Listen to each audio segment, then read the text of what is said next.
ప్రణాళికాబద్ధంగా నడపవలసిన రాష్ట్ర ఆర్థిక వ్యవస్థను ఒంటెద్దు పోకడలతో స్వంత జాగీరుల ఆర్థిక క్రమశిక్షణ ఏమాత్రం పాటించక గత ప్రభుత్వం చేసిన తప్పిదాల పర్యవసానం మేము ఈరోజు వారసత్వంగా అందుకున్నాం.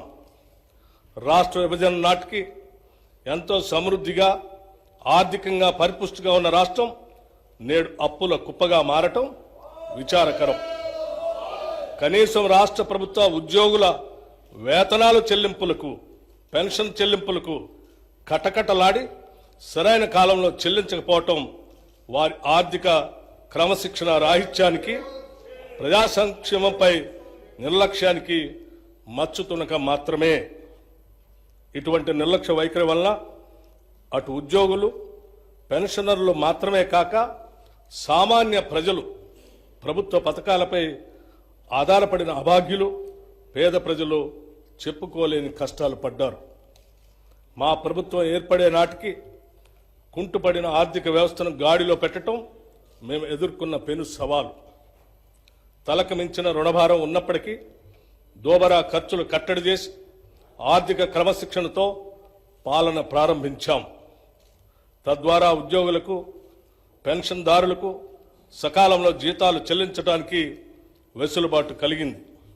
ఈ సంవత్సరం మార్చి నెల నుండి 3.69 లక్షల ప్రభుత్వ ఉద్యోగులకు, 2.87 లక్షల పెన్షన్దారులకు క్రమం తప్పకుండా ప్రతి నెల మొదటి తారీఖున జీతాలు, పెన్షన్లు చెల్లించడానికి మా ప్రభుత్వం చర్యలు తీసుకుంది. డిసెంబర్ 2023లో మా ప్రభుత్వం రాష్ట్ర ఆర్థిక స్థితిపై శ్వేతపత్రం విడుదల చేసే నాటికి 6,71,757 కోట్ల రూపాయల అప్పులు ఉన్నట్లు తేలింది. గత ప్రభుత్వం చేసిన అప్పులైనా ప్రభుత్వ పరంగా బాధ్యతతో వాటి తీర్చేందుకు అన్ని చర్యలకు శ్రీకారం చుట్టాం. మా ప్రభుత్వం ఏర్పడిన తర్వాత 35,118 కోట్ల రూపాయలు రుణాలు తీసుకోగా, గత ప్రభుత్వం చేసిన రుణాలలో అసలు వడ్డీలతో కలిపి 42,892 కోట్ల రూపాయలు బకాయిల్ని చెల్లించాం. అంటే మా ప్రభుత్వం తీసుకున్న రుణాల కన్నా 7,774 కోట్ల రూపాయలు ఎక్కువగా రుణాలు ఈ కొద్ది నెలల్లోనే చెల్లించడం ద్వారా మా చిత్తశుద్ధి అర్థమవుతుంది. గత ప్రభుత్వం నిర్వాహకం వల్ల చివరికి అప్పులు కట్టడానికి కూడా అప్పులు తీసుకునే పరిస్థితికి రాష్ట్రం దిగజారింది.